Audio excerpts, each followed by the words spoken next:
Les invito a abrir sus Biblias al capítulo 5 de Primera de Tesalonicenses. Es importante recordarnos de vez en cuando que cuando venimos a la iglesia el domingo no venimos a escuchar un sermón, simplemente, no venimos a escuchar a un predicador, simplemente, sino que venimos a escuchar lo que Dios tiene que decirnos.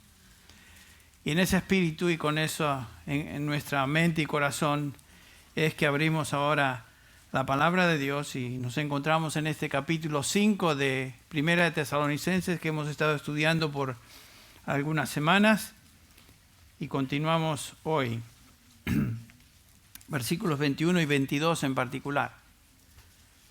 A través de la historia, la iglesia ha sido, es y será intimidada, acosada, atacada por falsos maestros, a abandonar su confianza absoluta en la palabra de Dios.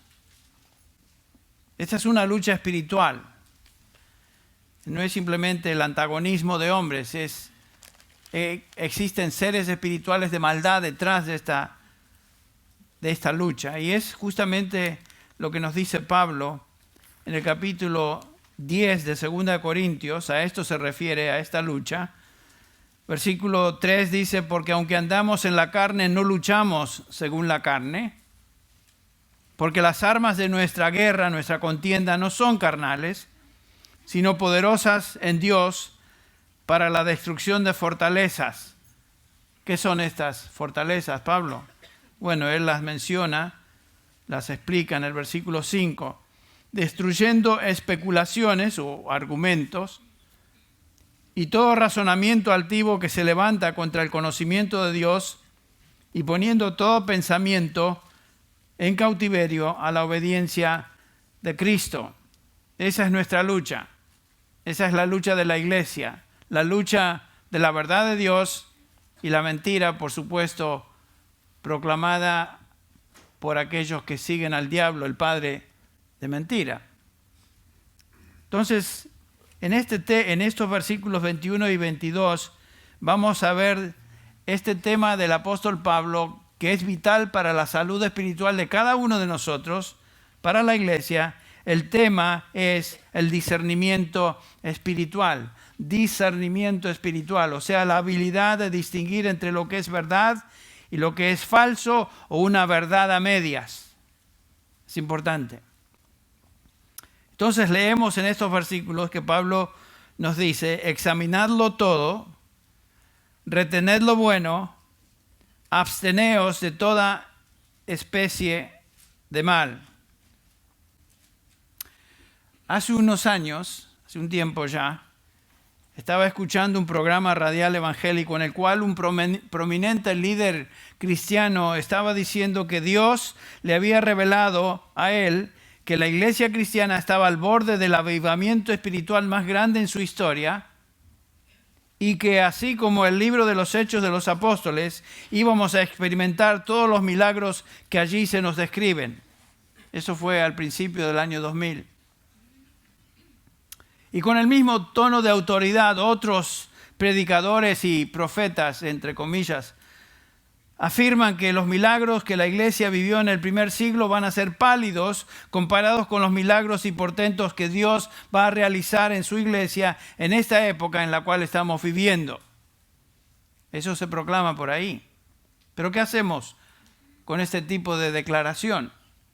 ¿La aceptamos entusiasmadamente como si fuera un mensaje de Dios?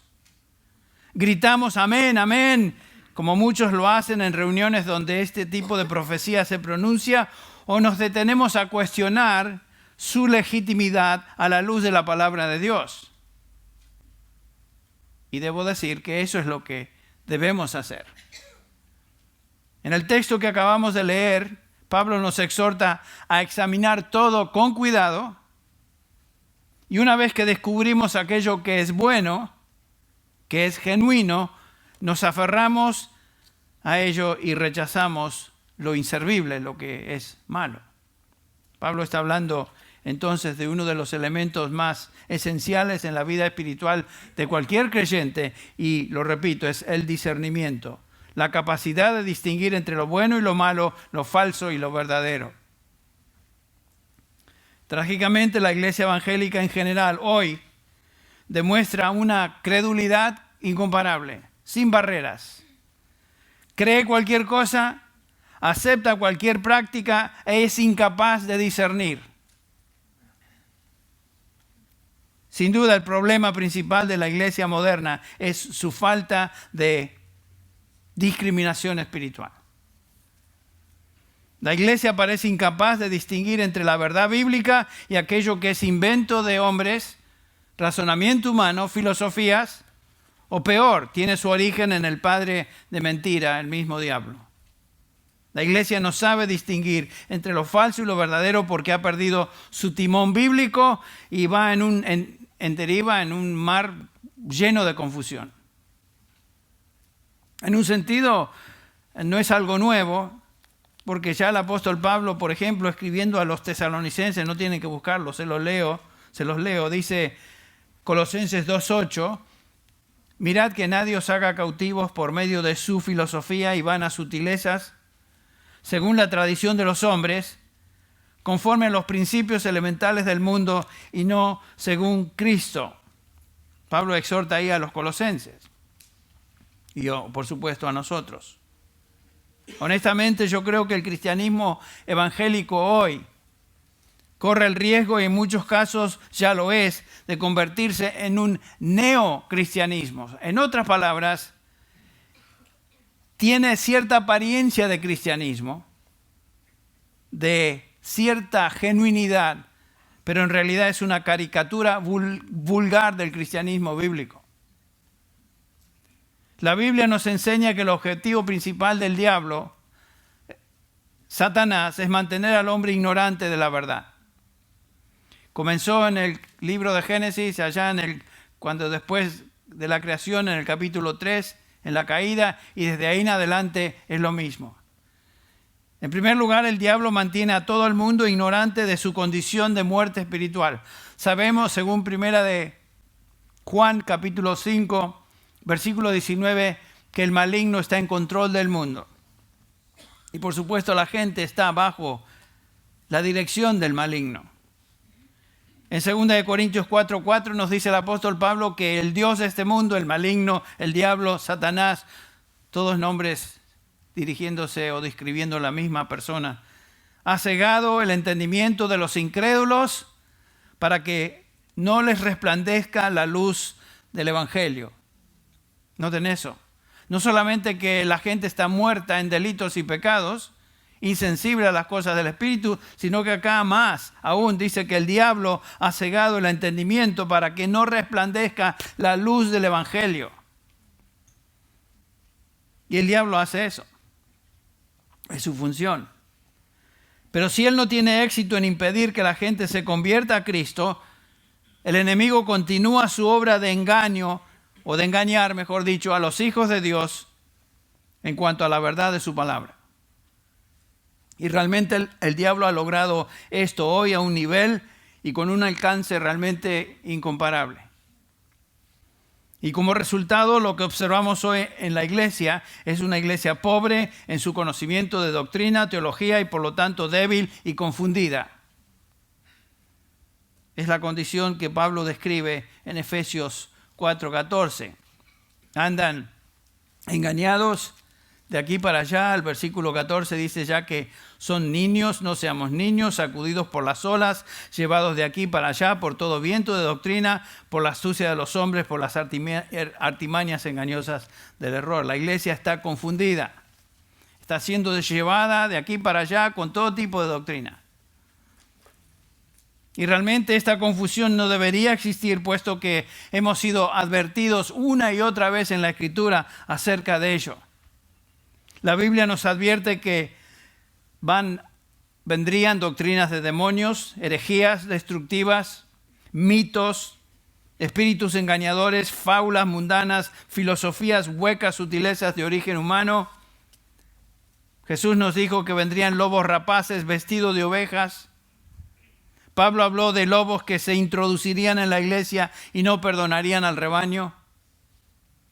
Pablo le dice a Timoteo que vendrían, 2 Timoteo capítulo 3, versículo 1, que vendrían tiempos peligrosos, que los hombres irían de mal en peor y que muchos tendrán la apariencia de piedad, pero niegan la eficacia por sus acciones perversas y por supuesto por sus enseñanzas. Y como resultado de esto, dice Pablo, muchos serán engañados.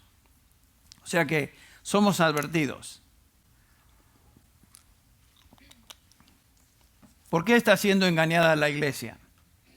La razón principal es que la iglesia no está escudriñando las Escrituras, es ignorante de lo que Dios dice en su palabra y por supuesto no entiende la Escritura. Y fácilmente va a seguir afirmaciones de individuos que son falsos simplemente porque hablan en nombre de Dios, supuestamente. La responsabilidad trágica de la condición de la iglesia hoy cae sobre los hombros de sus líderes.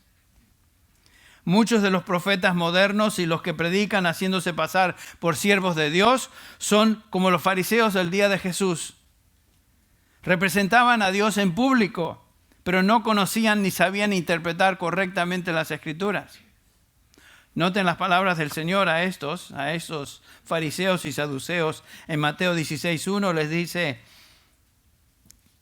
entonces los fariseos y los saduceos se acercaron a Jesús para ponerle a prueba. Le pidieron que les mostrara una señal del cielo, pero respondió él diciéndoles: al caer la tarde, decís, hará buen tiempo porque el cielo está rojizo.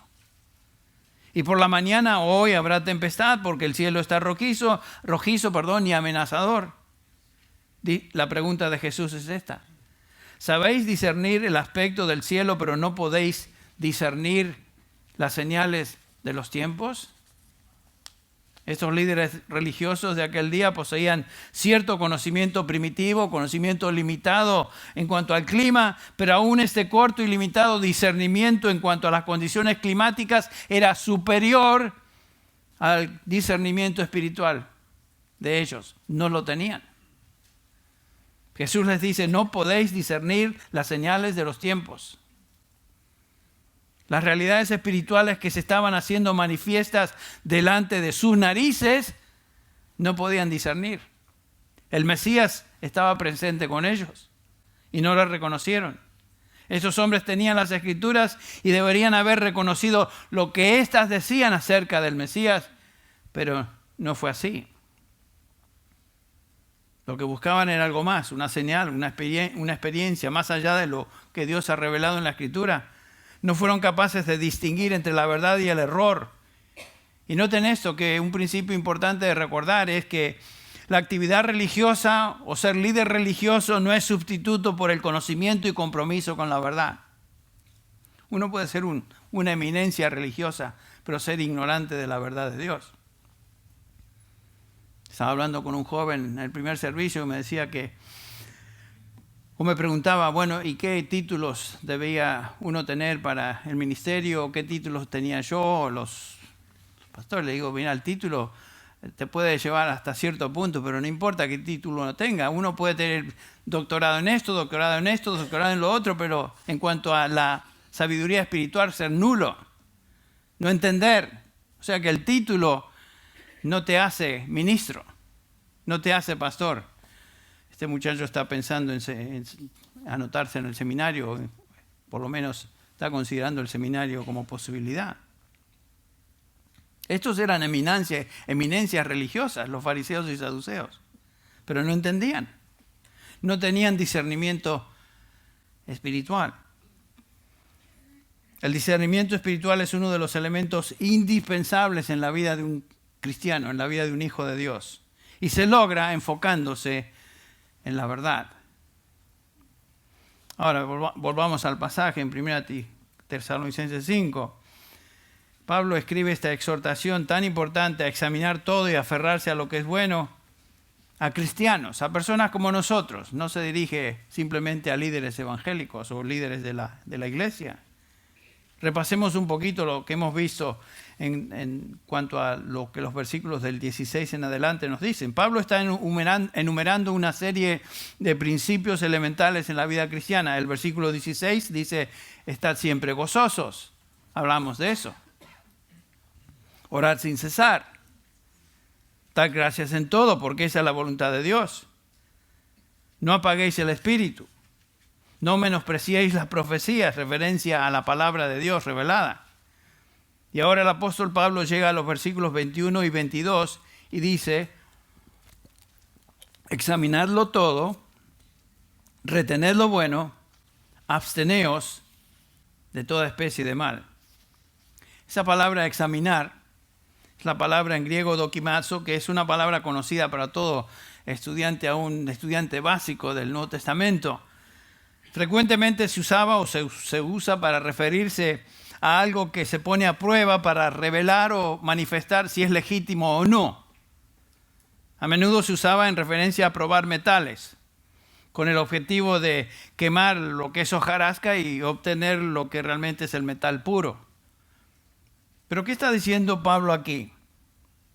Lo que Pablo está diciendo es: pongan a prueba todo para ver si es genuino. Para distinguir entre lo bueno y lo malo, lo que es verdad y lo que es falso. En otras palabras, separar, por decirlo así, el trigo de la cizaña. Y para nosotros, la exhortación es: examinemos todo lo que escuchamos, todo lo que leemos, y a la luz de la palabra, como los nobles de Berea, que escudriñaban las Escrituras a diario para ver si estas cosas eran así, y determinar si lo que escuchamos o leemos es realmente de Dios o no, en base a lo que Él ha revelado. Y una vez que descubrimos lo que Él ha revelado, que es verdad, dice Pablo: retened lo bueno. La palabra retener quiere decir abrazar de todo corazón y tomar posesión de ello. Aquello que es bueno. La palabra bueno es la traducción de la palabra kalos en griego, que significa bueno, inherentemente bueno. No simplemente bueno en apariencia, sino que es bueno. Por naturaleza es bueno. Y cuando encontramos eso, la exhortación es aferrarnos a lo bueno, aferrarnos a la verdad. Que sea aquello que nos guía, que nos dirija, que nos informe, aferrarnos a ello. Una vez que conocemos la verdad, no tiene sentido jugar con cositas que no tienen nada que ver con la verdad, sino aferrarnos a la verdad. No hay valor en leer cosas que son filosofías humanas o conceptos distintos a la palabra por el solo hecho de tener una mente amplia. Como me decía un amigo mío: pero Henry, tenés que tener la mente amplia. Bueno, la verdad que cuanto más limitada sea la mente en términos de la verdad, mejor para nosotros. No abrirnos a escuchar todo. ¿Qué nos sirve eso? Y cuando encontramos la verdad, entonces otra vez Pablo dice: aférrense a eso. Y el versículo 22 hace el contraste aún más intenso, porque dice: absteneos de toda especie de mal. La palabra abstenerse, apeko en griego, quiere decir mantenerse alejado, rechazar todo aquello que es malo. Por ejemplo, es la misma palabra que se usa en esta epístola, en el capítulo 4, versículo 3, cuando dice: porque esta es la voluntad de Dios, vuestra santificación, es decir, que os abstengáis, ahí está la palabra, de inmoralidad sexual. Que os abstengáis de fornicación es la traducción en algunas Biblias, pero es todo tipo de moralidad sexual, inmoralidad sexual. En 1 Pedro, otra vez, la misma idea y la misma palabra. 1 Pedro 2:11. Amados, os ruego como a extranjeros y peregrinos que os abstengáis de todas las pasiones carnales que combaten contra el alma. La misma idea ahí. Por supuesto, esta abstención significa alejarse de todo tipo de inmoralidad sexual. No juguetear con estas cosas. Y ya que tocamos eso, hoy en día estamos expuestos a todo tipo de inmoralidad, inmundicia a través del internet, y es tan accesible. Y Pedro dice: absténganse de todo eso. Por supuesto, esta abstención de alejarse de todo tipo de inmoralidad carnal, en el capítulo 5 de 1 Tesalonicenses, el contexto nos habla principalmente ahora de alejarse de todo aquello que es corrupción doctrinal. Doctrinal. lo corrupto tanto en conducta como en enseñanza o conceptos.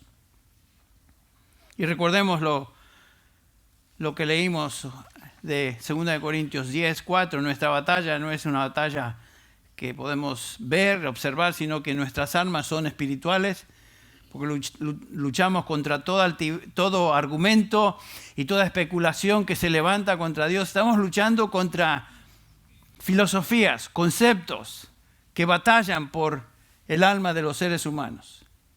Esa es nuestra guerra. Y es el contexto aquí. Apartarnos de todo lo que sea corrupción doctrinal. El comentarista bíblico Lenski afirma o escribe en cuanto a esto, a esta realidad, lo siguiente: las peores formas de impiedad consisten en perversiones de la verdad. Noten, la peor forma de impiedad es perversión de la verdad.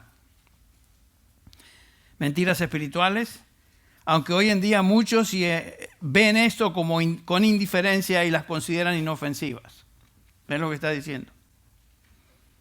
Pablo dice: apártate del mal en cualquier forma que se presente, lo cual incluye perversión moral y, en este contexto particular, la perversión de la verdad de Dios. Entonces el pasaje de 1 Tesalonicenses 5, versículos 21 y 22, es un llamado a tener discernimiento espiritual. Pablo está diciendo: examinen todo a la luz de la verdad de Dios, y cuando identifiquen aquello que no se alinea con su revelación, algo que por implicación es malo, entonces es incompatible con la palabra de Dios, deséchenlo. Rechácenlo. No es cuestión de juguetear a ver qué dice esto otro, esta y otra iglesia.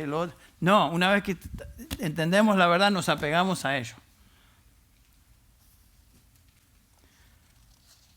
Por un par de semanas entonces nos enfocaremos en este estudio del discernimiento espiritual y contestaremos una pregunta básica: ¿por qué es que la iglesia carece de discernimiento? ¿Por qué es que la iglesia en general carece de discernimiento?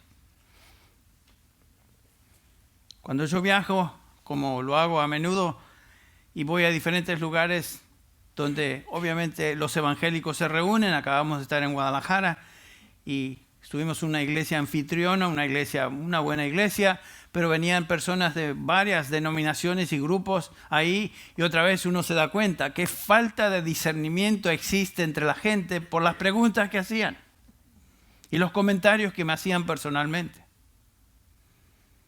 ¿Por qué es que la iglesia carece de este discernimiento? Y la primera razón es que la Biblia ha quedado marginada y no ocupa el lugar principal en los púlpitos de las iglesias hoy. La Biblia no es el centro de todo. Otras cosas han tomado su lugar.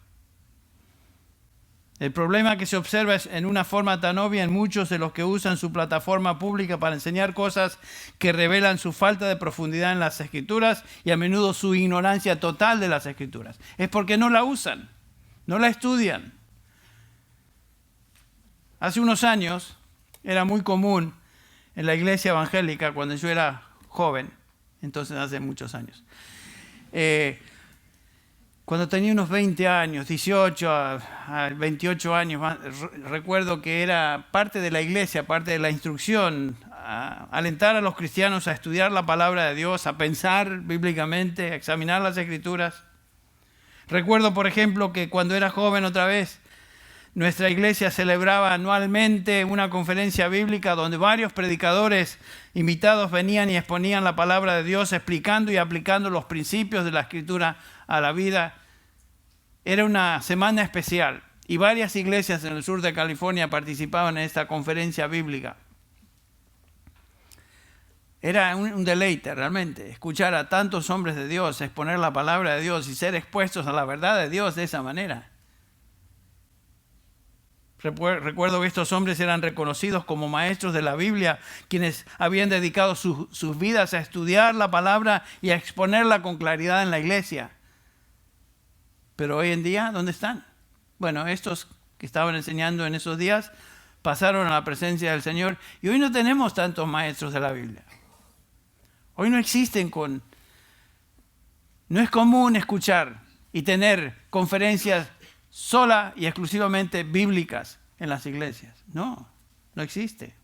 Tenemos algunos buenos predicadores, pero son contados.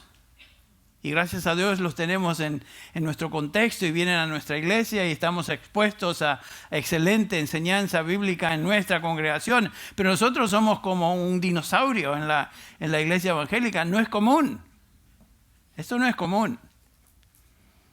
Hoy tenemos en el ambiente evangélico, tenemos a Sugel Michelén, tenemos a Miguel Núñez, tenemos a Paul Washer. En esos días me acuerdo que había múltiples Paul Washers cuando yo era joven. Me acuerdo que era ¿quién es mejor que el otro? Y era algo que era un deleite para nosotros creyentes, tener acceso a estos hombres. Gracias a Dios por los que el Señor ha levantado hoy, sin duda. Pero hoy, los predicadores en general peinan acaso la Escritura. No la estudian. Y por tanto su predicación es liviana, inofensiva a veces, y en otros casos errónea, falsa, lo cual es mortífero para la salud espiritual de los creyentes. Conozco un hombre que era pastor en una iglesia muy grande en otra ciudad, en otro estado. No se los voy a decir dónde. Que me dijo una vez: Henry, yo tuve que escoger al comienzo de mi ministerio si me iba a dedicar a estudiar la Biblia, predicar o ser pastor. Como si tal dicotomía existiera en el Nuevo Testamento. ¿Cómo que tenía que decidir entre ser predicador y ser pastor? ¿Dónde está esa división? Y lo que él quería decir era lo siguiente: yo tuve que decidir si me iba a dedicar a estudiar las Escrituras para enseñar o me iba a dedicar a cuidar a las ovejas. Y cuidar a las ovejas para él era irlas a visitar en el hospital, irlas a visitar en sus casas, etcétera, etcétera. Y por supuesto, yo no estoy en contra de visitar y pastorear a las ovejas, pero parte esencial del ministerio de un pastor a sus ovejas es alimentarlas. Alimentarlas. ¿Y con qué la vamos a alimentar? Con la verdad de Dios, la palabra de Dios. Protegiéndolas de los lobos rapaces y que promueven e introducen falsa doctrina en la iglesia. Por eso Pablo subraya que la función principal de un anciano, de un pastor, de un obispo, que son términos intercambiables en el Nuevo Testamento, 1 Timoteo 3 dice: el que desea ser obispo, que buena cosa desea. Claro. El obispo debe ser, por lo tanto, irreprensible. Y bajo esa sombrilla de irreprensibilidad, Pablo nos da una serie de requisitos para ser pastor, para ser obispo, para ser anciano. Y la única función que se subraya en esa serie de requisitos para ser un pastor es que sea apto ¿para qué? Para enseñar. Qué interesante. Podría haber mencionado que sea apto para ir a visitar a las ovejas en sus casas. Que sea apto para visitarlas en sus momentos de dolor en el hospital. O etcétera, etcétera. Carlos, no es para ti esto, así que no te vayas. No te sientas ofendido. Pero el punto es que no podemos proteger a las ovejas si no les damos de comer. Y esto demanda estudio, exposición de la palabra, y es indispensable que todo cristiano conozca la palabra de Dios para su propia salud espiritual. O es un teléfono o es un niño. Bueno, a lo mejor es un teléfono con una grabación de un niño. Ustedes recuerdan que el Señor Jesús oró por los suyos de esta manera: Padre, no ruego que los quites del mundo, sino que los guardes del mal o del maligno. ¿Se acuerdan? Capítulo 17 de Juan. ¿Cómo es que van a ser protegidos y santificados, apartados del mal y para Dios? ¿Qué es el significado de la palabra santificar, por ejemplo? El versículo 17 de Juan 17 dice: Padre, santifícalos en tu verdad, y después agrega, tu palabra es verdad. Dios nos santifica a través de su verdad, la cual se encuentra en su palabra. Esta es la enseñanza del Nuevo Testamento. Y en los versículos anteriores de este capítulo 17, el Señor Jesús dice, Padre, yo les he dado tu palabra. Cristo se refiere a su enseñanza, que incluye todo lo que encontramos en los evangelios. Está hablando de sus apóstoles. Yo les he dado tu palabra. Dios nos santifica entonces por medio de su verdad, su palabra, la cual se encuentra ahí. Y dice Jesús, yo les he dado tu palabra, que se refiere a su enseñanza en los evangelios, pero en el capítulo 16 de Juan, el Señor Jesús nos dice que parte de esa revelación de esa palabra de Dios aún no había sido revelada, porque dice Juan 16:12, aún tengo muchas cosas que deciros, pero ahora no las podéis soportar. Se dirige a los apóstoles. Ya en el capítulo 16 de Juan no tenemos a Judas. Judas ya le había traicionado, se había ido. Pero en cuanto al versículo 13, pero cuando Él, el Espíritu Santo, venga, dice Jesús, os guiará a toda verdad, porque no hablará de su propia cuenta, sino que hablará todo lo que oiga y os hará saber lo que habrá de venir. Él me glorificará, porque tomará de lo mío y os lo hará saber. Jesús está hablando a los apóstoles. Es una referencia al Espíritu Santo que habría de venir e inspiraría a estos hombres a escribir la doctrina apostólica que tenemos en el Nuevo Testamento. Entonces, podemos observar que la verdad de Dios incluye las enseñanzas de Cristo en los Evangelios, la enseñanza de todo el Nuevo Testamento, y por supuesto cada escritor del Nuevo Testamento se refirió continuamente a la revelación escrita del Antiguo Testamento. Entonces, la verdad de Dios incluye toda la Escritura, toda la Escritura, toda la verdad. Cada palabra de Dios es verdad, que Él utiliza por medio del Espíritu Santo para nuestra santificación. La predicación de la palabra de Dios, la enseñanza sistemática de las doctrinas de la Escritura, la exposición de la verdad de Dios revelada en su palabra, no es opcional, sino es algo crucial, vital para nuestra salud espiritual. Por eso lo hacemos continuamente.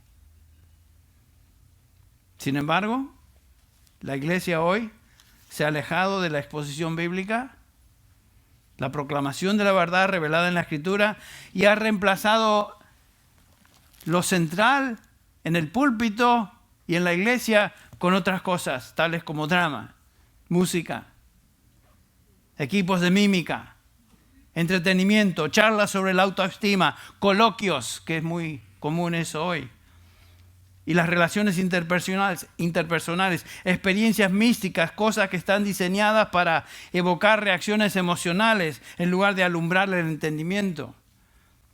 Y noten que una y otra vez el Nuevo Testamento nos exhorta a nuestras mentes, a pensar.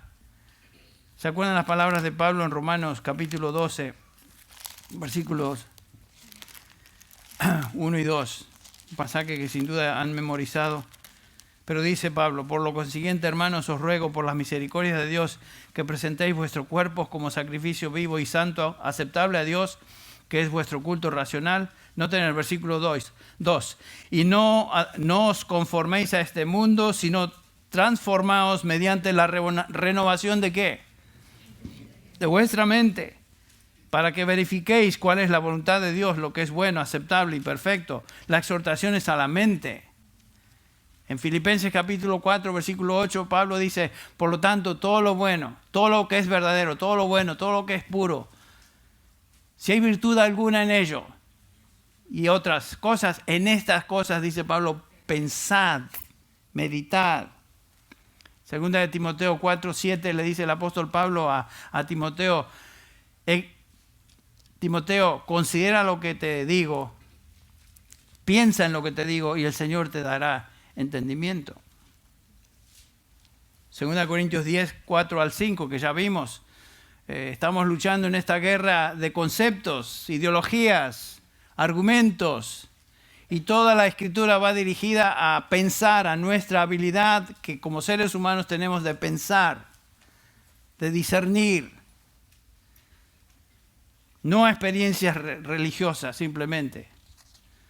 Pero hoy los predicadores se han convertido en narradores de historias, cómicos, terapeutas, showmen, maestros de ceremonias en lugar de ser mensajeros poderosos de la verdad de Dios.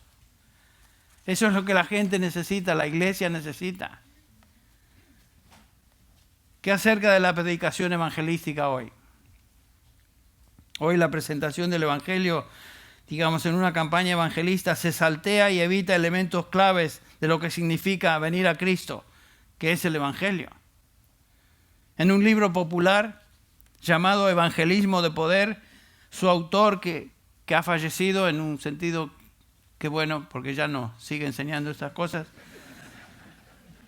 en este libro el autor dice, no incluye el evangelio, pero está enseñando sobre el evangelismo con poder. Pero él dice que la gente se convierte habiendo escuchado una serie de relatos supuestamente de personas que se han convertido a Cristo en base a milagros.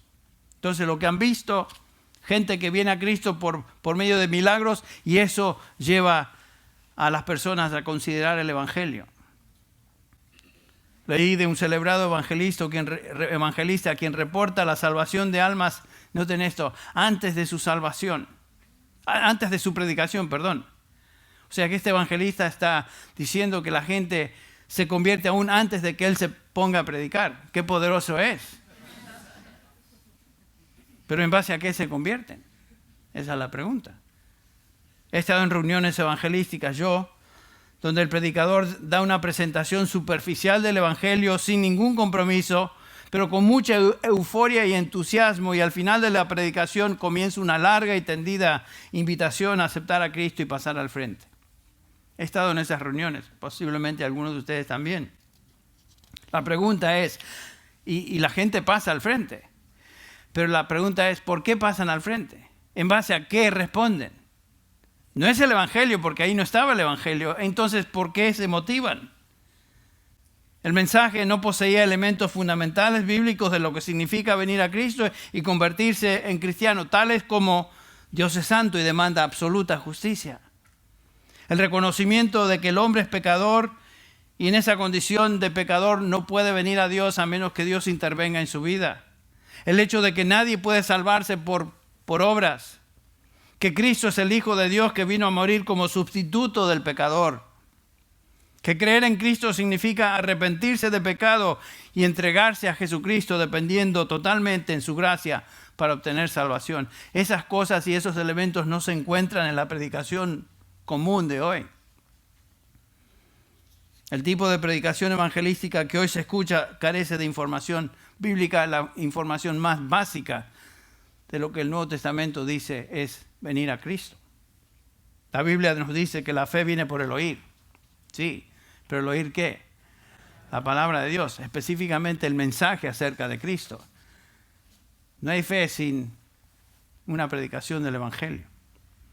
La pregunta que debemos hacer entonces es, ¿qué es lo que estas personas están experimentando? ¿Cómo es posible convertirme a Cristo si no conozco lo más básico de lo que esta decisión implica? ¿Ven?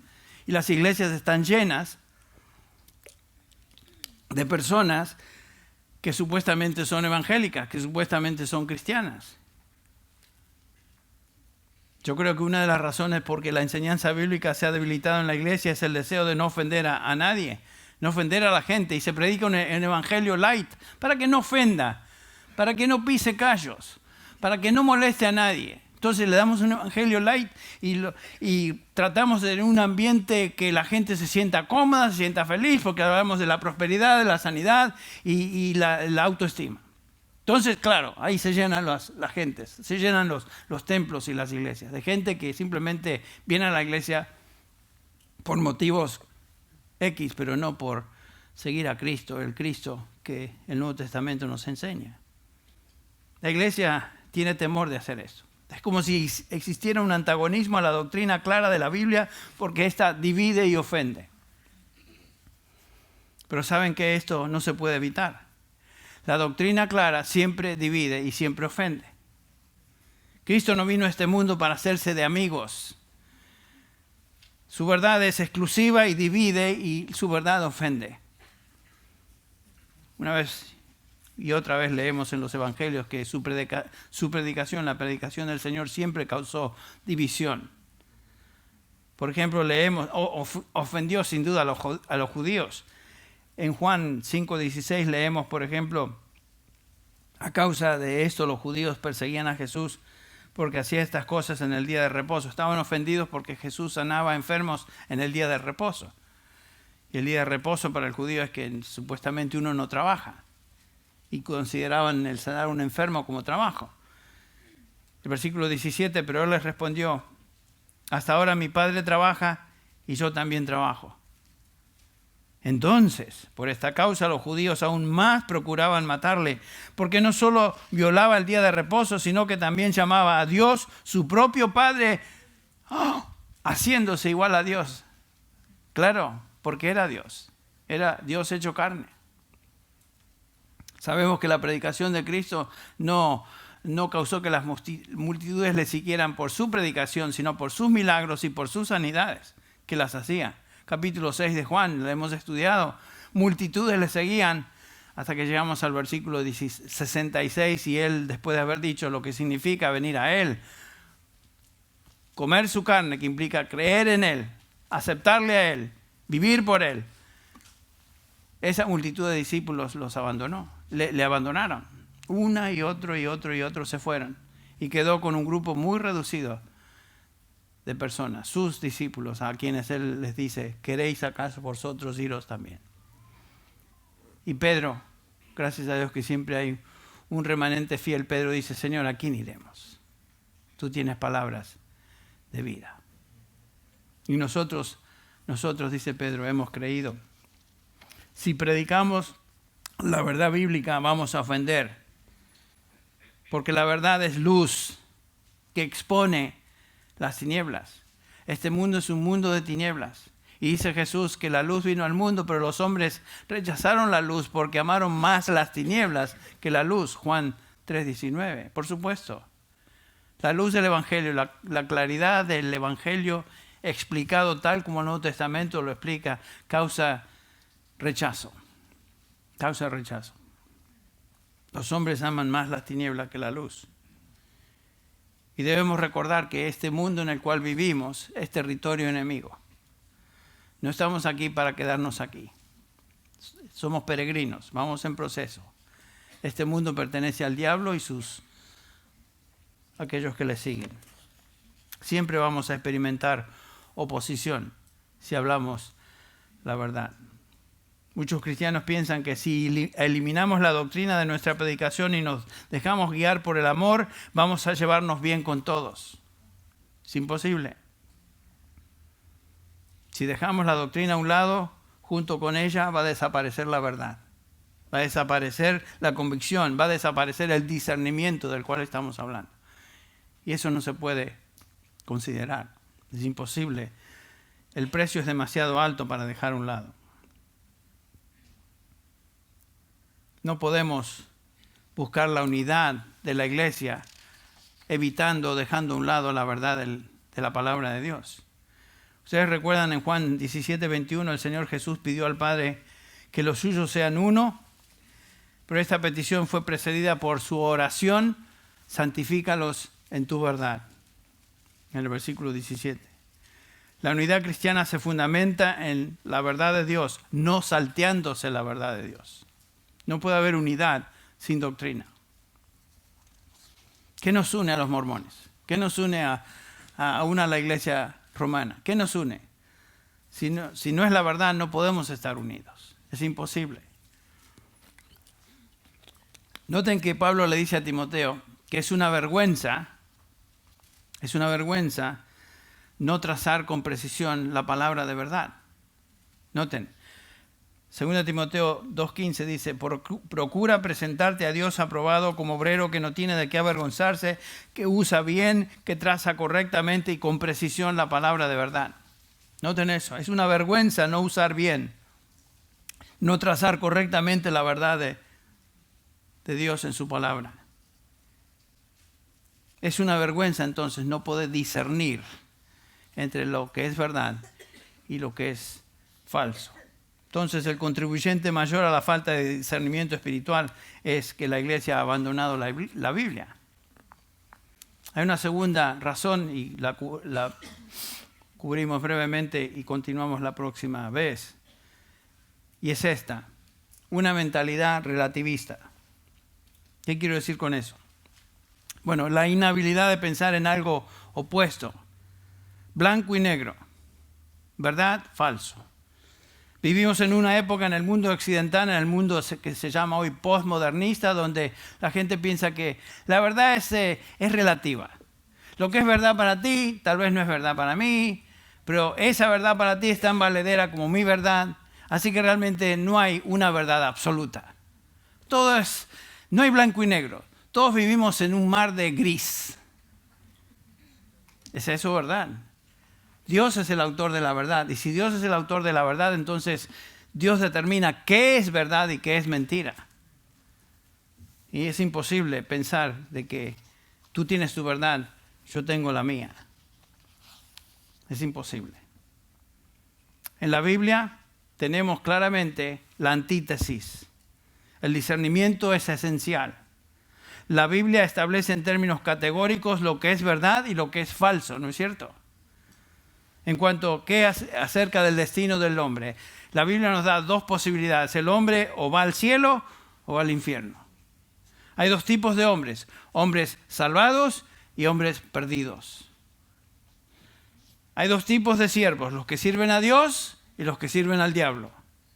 Hay dos caminos: el camino estrecho y el camino ancho. Está la luz y están las tinieblas. Hay vida o muerte. Está el reino de Dios o el reino de Satanás. Hay un solo camino, una sola verdad, y esa es Jesucristo.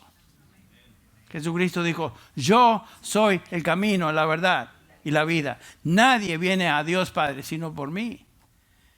¿Es exclusivista eso? ¿Es exclusivista eso? Por supuesto que lo es. Porque Dios ha determinado que Jesucristo es el único medio y camino de conocerle a Él. No hay otro nombre dado a los hombres, dice Pedro, capítulo 4 de Hechos, versículo 12. No hay otro nombre dado a los hombres por el cual podamos ser salvos. Santiago nos dice: someteos a Dios y resistid al diablo. El mismo apóstol nos recuerda que amamos a Dios o amamos al mundo. Primera de Juan 4:7, que hemos estudiado, nos exhorta a discernir entre el espíritu de la verdad y el espíritu del error. También Juan nos dice que ninguna mentira procede de la verdad. Primera de Pedro 3:11 nos manda a apartarnos del mal y a hacer lo bueno. Toda la Escritura se presenta en términos absolutos. Hay una verdad y hay una mentira.